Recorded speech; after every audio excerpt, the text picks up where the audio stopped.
नमस्कार दोस्तों। रास्ता ढूंढने वालों के लिए काफी है। रोशनी रात में जितना भी सितारा देगा, कौन साहिल पे तला तुमसे तुझे लाएगा, ना खुदा भी ना अगर तुझको किनारा देगा। कमोबेश आज यही स्थिति है, जिनसे जो हम उम्मीद करते थे जो किनारा देंगे, जो सच्चाई बताएंगे, वही झूठ परोस रहे हैं। और स्थिति क्या है, इस देश को खतरा किससे? तो आज मैं बड़ी साफगोई से कहता हूं, इस देश को खतरा उतना मोदी से नहीं है, उतना किसी भी फांसीवादी ताकत से नहीं है, जितना खतरा इस समय चरण चुंबक मीडिया से है, झूठ बोलने वाले मीडिया से, और उस मीडिया से है जो नफरत फैलाने का काम करता है, जो एक सकारात्मकता में भी नकारात्मकता लाता है, और जो किस तरीके से खत्म करना चाहता है इस हिंदुस्तान का अमन चैन और घर परिवार समेत सब कुछ बर्बाद कर देना चाहता है। इस देश की राजनीति को दूषित कर रहा है, और यही नहीं, वो इतना दूषित कर रहा है कि इस देश की राजनीति में वो एक जहर बोने का काम कर रहा है। मैं ये शब्द कह क्यों रहा? उन शब्दों के पीछे वजह ये है, आपने देखा कल इंडिया गठबंधन की तीसरी बैठक संपन्न हुई मुंबई। इस बैठक के संपन्न होने के कुछ पहले ही बैठक संपन्न हो चुकी थी, प्रेस कॉन्फ्रेंस होनी थी। चूंकि ममता बनर्जी जो पश्चिम बंगाल की मुख्यमंत्री हैं, उनको वापस जाना था अपने राज्य में, और उनकी जो फ्लाइट का टाइमिंग था, जो उनके प्लेन का जो टाइमिंग मिली थी, उस मुताबिक उन्हें अपने टाइम से उड़ना था, और इसलिए उन्हें मुंबई से प्रेस कॉन्फ्रेंस के पहले निकलना। निकल गई। मीडिया ने क्या चलाया कि ममता नाराज होके चली गई, ममता ये हो गई, ममता वो हो गई, इस तरह से करके। आपको याद होगा कमोबेश इसी तरीके से नीतीश कुमार और लालू जी के बारे में फैलाया गया था बेंगलोर की मीटिंग के दौरान, और बेंगलुरु में जिस तरीके से मीटिंग सफल ढंग से हुई थी, उसके बाद ये फैलाया गया नीतीश कुमार। और जब तक ये तीसरी मीटिंग नहीं हो गई, तब तक तो इस तरह से कि वो आएंगे भी कि नहीं आएंगे, कि क्या होगा और क्या नहीं होगा, इस तरह से किया गया। इसके पहले याद करिए, जब पहली मीटिंग हुई थी और अरविंद केजरीवाल को जल्दी निकलना था और वो निकल गए थे, तब भी इसी तरीके से फैलाया गया। और तब से पहली मीटिंग पटना में हुई, और पटना की मीटिंग से लेकर मुंबई की मीटिंग तक दल बढ़ते गए, सदस्य बढ़ते गए, नेता बढ़ते गए, बुद्धिजीवी बढ़ते गए, और बढ़ता गया वो हर पूरा कुनवा जो भारत बनाता है, जो इंडिया बनाता है। आज इंडिया अलायंस की स्थिति क्या है? आज उसके साथ में जो 28 दल है और उनके नेता हैं, वो आज हिंदुस्तान की 26 करोड़ वोट को रिप्रेजेंट करते हैं। यानी हिंदुस्तान का 26 करोड़ वोट उनके साथ खड़ा है। और दूसरी तरफ 38 दलों का जो एनडीए गठबंधन है, जो नरेंद्र मोदी नीति है, उस गठबंधन की स्थिति क्या है? उस गठबंधन की स्थिति यह है कि वो 24 करोड़ कुछ लाख जो है रिप्रेजेंट करता है। और ये मेरे आंकड़े नहीं है, ये 2019 के लोकसभा चुनाव के आंकड़े। इससे आप समझ सकते हैं कि कौन कितना मजबूत है और कैसा है।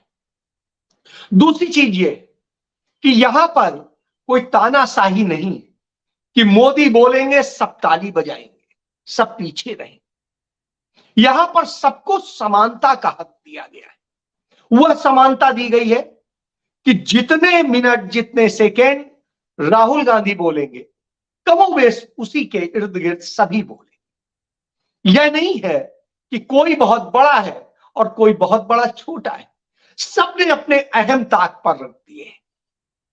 सबने अपनी महत्वाकांक्षाएं उतार दी है और हर कोई सिर्फ एक बात कर रहा है कि हमें अपना हिंदुस्तान बचाना है, हमें इंडिया बचाना है, हमें भारत बचाना है। हमें प्रधानमंत्री का पद नहीं प्यारा है, हमें सीटें भी बहुत नहीं प्यारी। निश्चित रूप से हम राजनीति में हैं, राजनीतिक दल है, तो हमारा भी हर जगह स्टेक है और हमें भी हर जगह अपने पेगे बढ़ाने का अधिकार है। निश्चित रूप से होना चाहिए। हम लड़ेंगे, आपस में भी लड़ेंगे, लेकिन लोकतांत्रिक तरीके से, फांसीवादी तरीके से नहीं। लेकिन जब देश की बात आएगी, इंडिया की बात आएगी, भारत की बात आएगी, हिंदुस्तान की बात आएगी, तो सब एक होकर रहेंगे और एक होकर लड़ेंगे। यह बात समझाने की कोशिश की इस इंडिया गठबंधन की तीसरी मीटिंग। और चौथी मीटिंग खुद अरविंद केजरीवाल होस्ट करेंगे, दिल्ली में होगी। किस किस तरीके से होगी, इन सारे विषयों को लेकर के तैयारी हो रही। इसके पहले नीतीश कुमार ने बता दिया कि 2 अक्टूबर से जिस तरीके से इंडिया गठबंधन है, इसका बड़ा कार्यक्रम होने जा रहा है। वो बड़ा कार्यक्रम क्या होगा, इसको लेकर के तमाम प्रयास।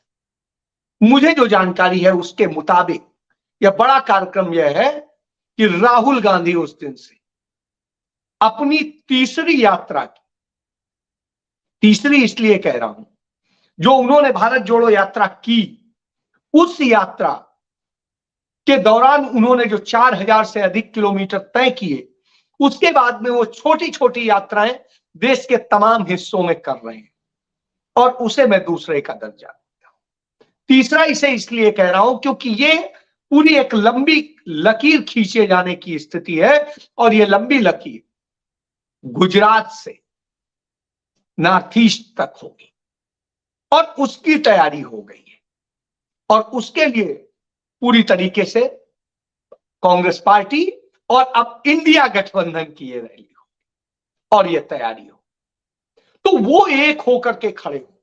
किसी मुद्दे पर कोई भी स्थिति ना हो, मतभेद ना हो, इसलिए हर कमेटी में हर किसी का बराबर हिस्सेदारी दी गई।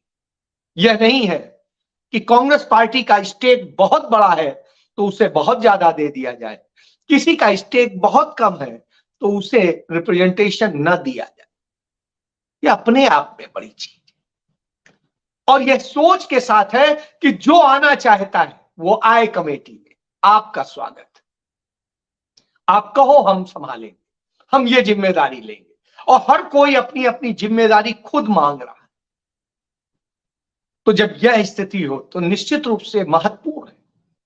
और जो सबसे महत्वपूर्ण कमेटी है, जिसे कोऑर्डिनेशन कमेटी कहेंगे, उसमें कांग्रेस पार्टी के सबसे अहम किरदार निभाने वाले केसी वेणुगोपाल, जो कांग्रेस पार्टी के ऑर्गेनाइजिंग संगठन के महासचिव हैं।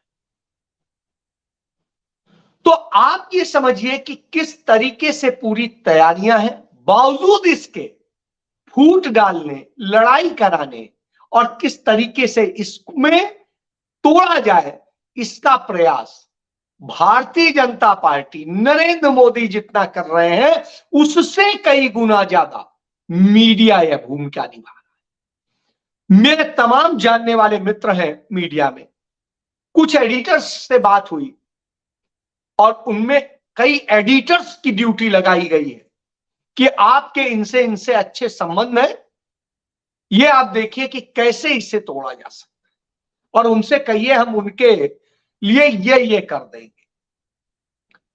अब इस स्तर तक डील हो रही है, तो इसीलिए इसे चरण चुंबक या गोदी मीडिया या जो भी नाम दे दीजिए, तो यह दौर है। तो मीडिया लोकतंत्र को खत्म करने की भूमिका में खड़ा है और वो लोकतंत्र को मजबूत नहीं होने देना चाहता है, वो देश को मजबूत नहीं होने देना चाहता। उधर हिंदुस्तान के इतिहास में पहली बार राष्ट्रपति जैसे पद पर बैठा व्यक्ति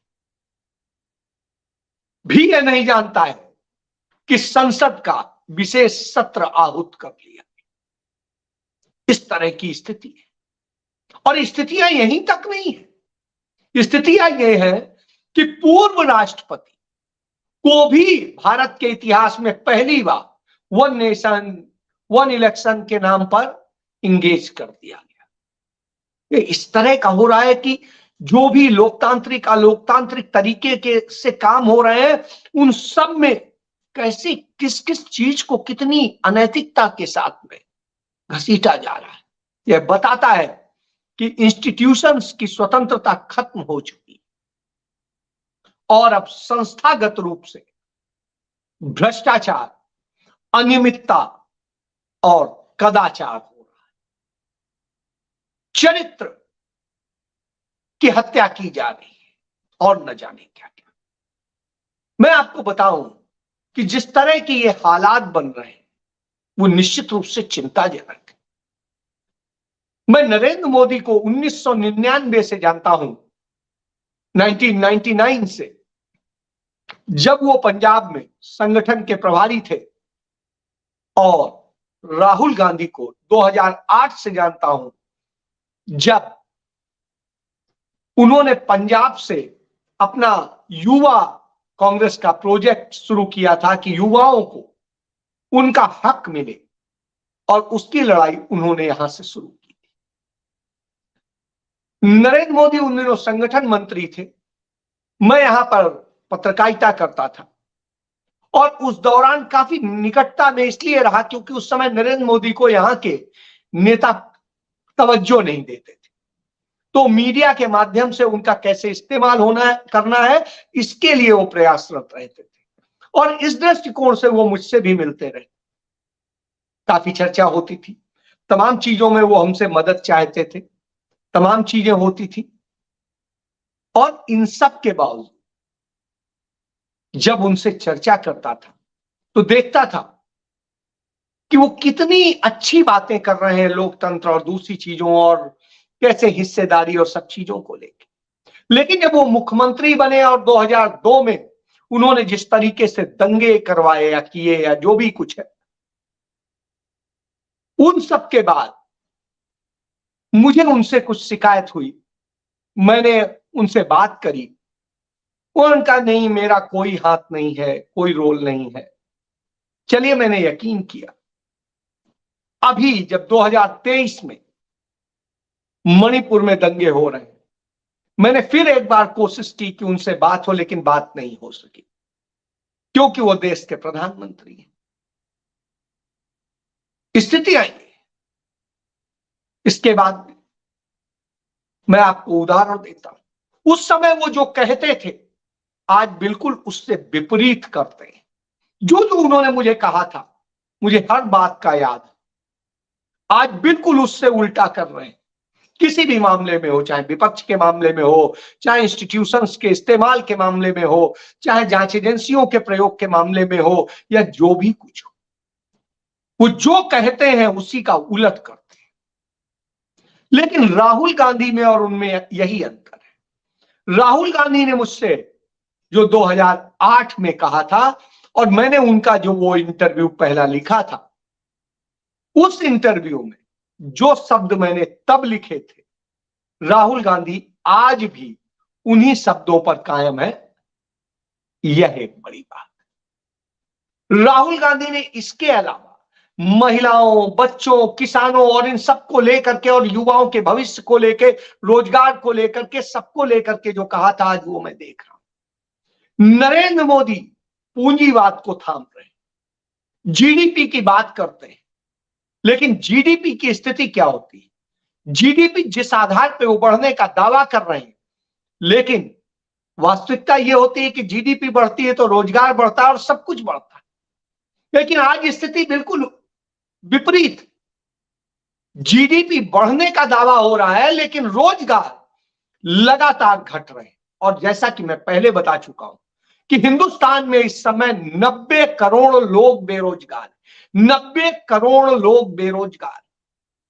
सीएमआई का आंकड़ा है, नीति आयोग और विश्व बैंक का आंकड़ा है। इन सारे आंकड़ों का यदि एनालिसिस कर लीजिए तो आपको ये सारी चीजें सच साबित हो जाए। तो इस स्थिति में लाके देश को खड़ा कर, मणिपुर लगातार जल रहा है। 4 दिन के अंदर वहां 1 दर्जन से अधिक हत्याएं हो गई हैं, लेकिन प्रधानमंत्री का एक शब्द नहीं निकल रहा है। और जिस तरीके से प्रधानमंत्री ने किया, संसद ने देखा, संसद के बाहर देखा गया, उनका व्यवहार यह नहीं बताता है कि उन्हें देश प्यारा है।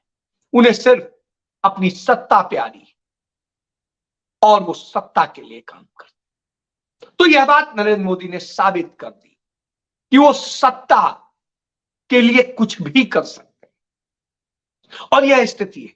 बाकी उनके जो पूंजीपतियों से और सबसे रिलेशंस है, वो पूरी दुनिया जान रही है, और जिस तरीके से उसके कारण पूरे हिंदुस्तान की बदनामी हो रही है, वो किसी से छिपा नहीं। क्योंकि ईडी सीबीआई उन्हीं पूंजीपतियों, उन्हीं राजनेताओं पे कार्रवाई करती है जो नरेंद्र मोदी के करीबी नहीं, जो उनके या उनकी पार्टी के या उनके पोषक हैं, उनके लिए वो बिल्कुल मित्र बन जाती है। तो यह स्थिति है।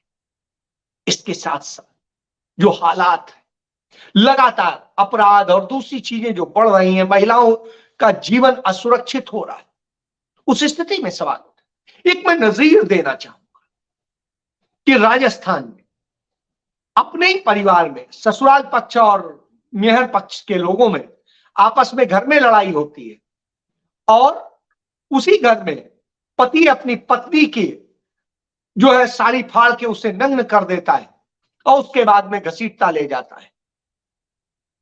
सोचिए कितनी बीभत्स घटना है। लेकिन पति कर रहा है जिसके ऊपर यह भार है कि अपनी पत्नी की संरक्षा करे, और उसके बाद इसका जब संज्ञान मिलता है तो राजस्थान के मुख्यमंत्री उस महिला के घर पहुंचते हैं।